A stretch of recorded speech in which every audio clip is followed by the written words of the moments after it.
Le confort dans une maison, c'est pas forcément des gros travaux ou un très gros budget. Souvent, c'est juste des petits détails comme ça au quotidien qui font que ça change vraiment tout. Donc ne bouge pas, je te partage 8 trucs super simples qui changent la vie au quotidien.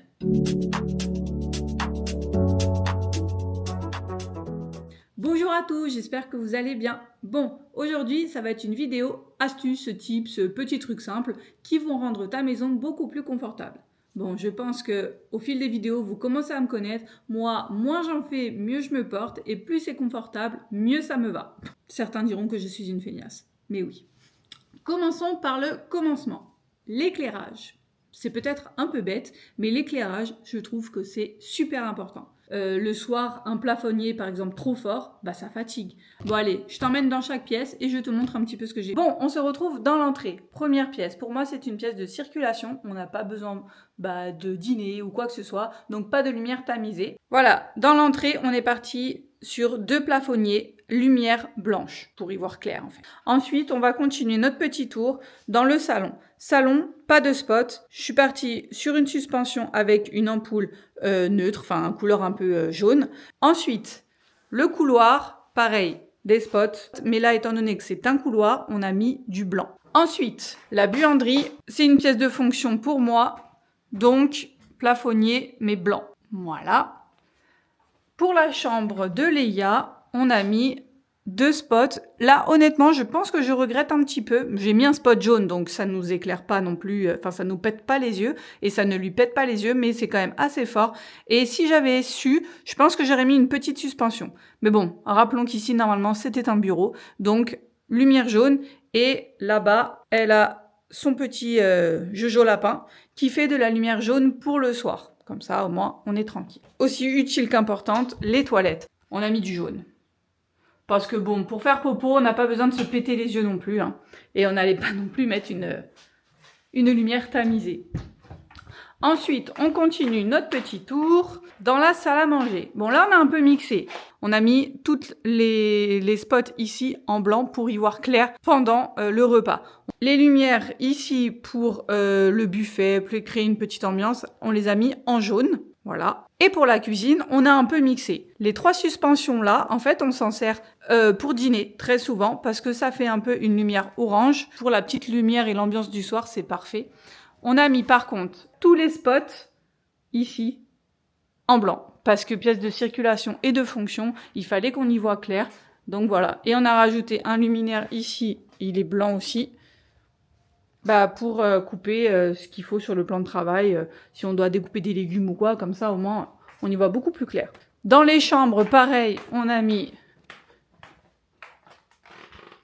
du jaune. Et la salle de bain. Alors la salle de bain, c'est tout blanc. Voilà en ce qui concerne l'éclairage. Point numéro 2, la machine à laver en hauteur. Je vous le dis, c'est trop pratique et très confortable. En fait, il faut juste un peu le prévoir. Bon, là, on a fait un meuble maison, mais je pense qu'avec des caissons Ikea, vous pouvez largement vous en sortir. C'est le top pour éviter de se péter le dos. C'est confortable en tout point. Petit regret d'ailleurs, je n'ai pas le lave-vaisselle en hauteur parce que l'implantation ne me l'a pas permise, mais je regrette. Autre point, dans l'entrée, vous savez, si vous me suivez sur Insta, que je suis en train de réfléchir à réaménager l'entrée. Mais ce qu'il est important, c'est de prévoir des petits crochets ou un endroit, une panière, quelque chose pour y poser ses clés, ainsi que des petits documents, parce que sinon, ça finit sur le plan de travail de la cuisine ou sur la table de salon, on se sait. Un placard pour les chaussures et un placard ou des porte-manteaux pour y ranger ses vestes, les petits accessoires, que ce soit écharpes, sacs, etc.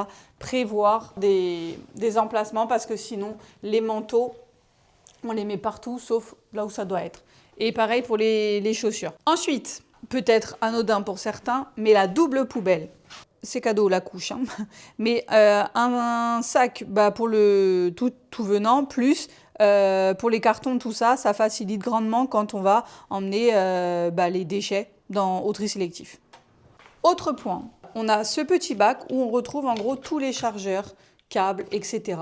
Tout ça, c'est dans un bac et on sait que pas besoin de chercher. Un petit spécial bordel, un petit, parce que comme ça nous force un peu à ranger au fur et à mesure, mais on a un petit panier spécial bordel. Ensuite, on retourne dans la buanderie. J'ai un petit panier pour les chaussettes solo. Voilà, je les mets toutes dedans dans la semaine et une fois par semaine, je vide le bac et ça me permet de retrouver quelques couples. Pas tout le temps parce que on se sait, hein, les chaussettes disparaissent et on ne sait où, on les retrouve jamais. On continue dans les paniers. Moi, j'aime beaucoup mettre plein de trucs dans les paniers. Ranger les plaids. Je prends des paniers pour ranger les jouets de la belette. Des paniers également pour ranger tout ce qui est dans le cellier.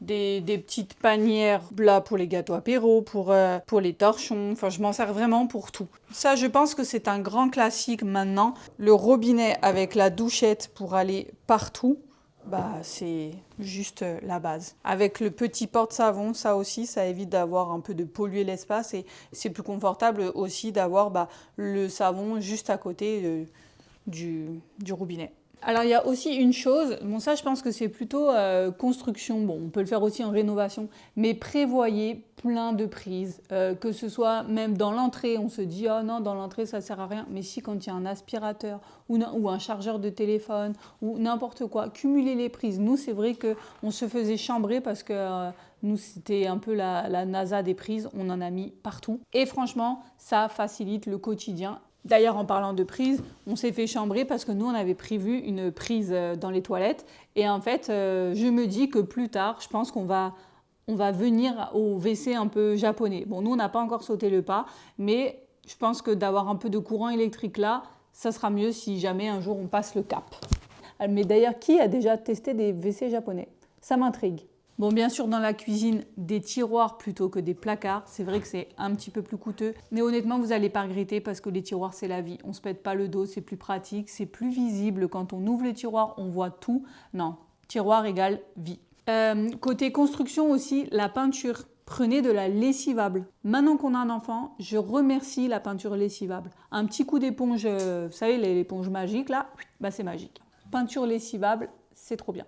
Ah oui aussi, un petit détail, mais un gros point pour le mental, évitez les joints trop clairs. Parce que toute la crasse, bien sûr il y a de la crasse chez tout le monde, hein, elle se met dedans. On voit que ça, c'est une galère. Et pour les faire partir, si on ne le fait pas sur le champ, on voit que ça, c'est dégueulasse. Donc joint, pas trop clair, pas de blanc. Évitez, à part si vous mettez un carrelage métro blanc, c'est sûr, voilà.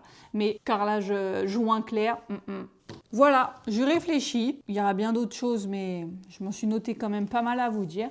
N'hésitez pas à me dire, vous, vos petites astuces confort pour vous faciliter la vie au quotidien. Qu'est-ce que vous avez chez vous? Comme ça, on se donne des petits tips, des petits partages. Enfin, en tous les cas, pour moi, c'est la fin de cette vidéo. J'espère qu'elle vous sera très utile. N'hésitez pas à partager, à liker et à booster la vidéo. Ça m'aide énormément pour pouvoir diffuser un petit peu plus largement. Il me reste à vous souhaiter une belle journée ou une belle soirée selon l'heure à laquelle vous me regardez. On se dit à la semaine prochaine et d'ici là, prenez soin de vous. Ciao, ciao!